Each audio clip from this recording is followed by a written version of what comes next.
having started your foundation a long time ago, up until now, how your research has changed to the brain. Well, I actually got started as a senior at Harvard, and I took the gut of the spring term. And that was, of course, with B.F. Skinner, who had just invented the teaching machine and thought he had a technology for teaching. And I'd never gotten an A at Harvard at that point. And I thought that if he had a theory, that is, if the teaching was designed properly, everybody would learn and get an A. And I said, geez, sounds good. And I took a few times on the wheel that was a little stimulus response reinforcement device, and realized that I was a terrible learner. Wow. I was not going to get an A in this class because the work was going to be too hard, so I took accounting instead. But in those days, the conceptual framework was a one-dimensional. It was linear programming at MIT and at Harvard. B.F. Skinner had programmed instruction, but everything, it was all about sequencing content in a small, bite-sized way. So when people were studying the brain, they were using technology to lay it out linearly at that point? No. At that point, for Skinner, the mind and the brain were four-letter words. Okay.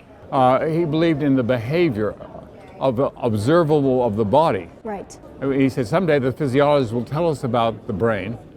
He didn't think the mind would ever come along. Wow. So it was about the observable, predictable, measurable behavior. And in fact, the AI of today is one giant teaching machine that has gotten people reinforced and addicted to keep looking at, stimulating you all the time, as though it's some benefit to humanity to be poked about every second. Always. So you spoke yesterday on a panel about AI. So what was your perspective? My perspective was that after a lifetime of doing pharmaceutical sales training, delivering global training systems, that in 2012, I was stricken with West Nile virus. Wow. I was in the hospital at Mass General and Spalding, Cambridge, for 400 days. Oh my God. And almost died several times. It was a disease that I didn't realize at the time, that I was taking all these pills, and that it was the skills that I had that led to my ability to cope with my recovery and to use technology on my own to do it. Mm-hmm. And so coming out of that experience, when I walked out of the hospital, unbelievably, after a year later, everyone said, well, how'd you do it, Charlie? What was your secret? And the secret was that I was able to learn and apply my competencies to new situations that were multifactorial, and have invented a new conceptual framework that's a visual representation of the mind based on a metaphor based on the brain structure of the whole brain. Wow. So what is the Whole Brain Foundation? The Whole Brain Foundation was one of several companies that I have, but that was where, since I was recovering from this West Nile virus and not able to function very well, I wanted to do it more as a research effort. And it's me and my co-inventors and a lot of people who are around it. And now the Whole Brain Foundation has got a commercial entity called Whole Systems International Corporation, okay, which is a spin-off from another company that I've had since the 60s called DBLS Whole Systems.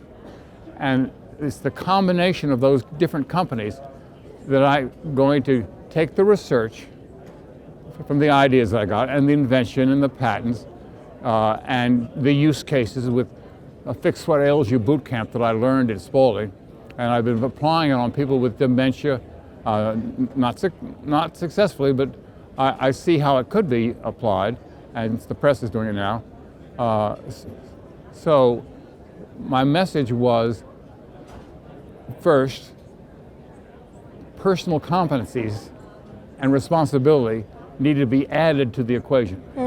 And second, everyone in the game needs a new tool that's a paradigm shift to deal with the enormity of, and overabundance and overwhelming nature of that AI has created.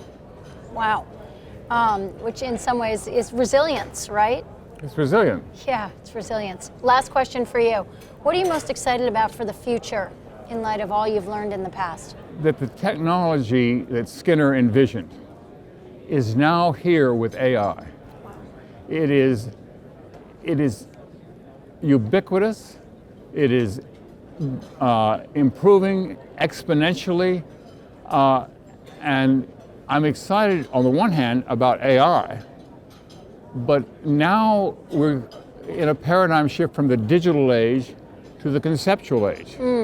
And it's the dreams that guys like Doug Breitbart had in the 60s of augmenting human intelligence so that people can be more creative, more knowledgeable, have greater perspectives, and integrate all the great.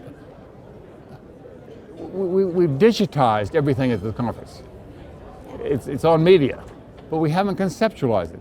How would you take all the talks and all the great ideas from all the people and put it in a pattern recognition user interface that people could look at it and get it almost instantly?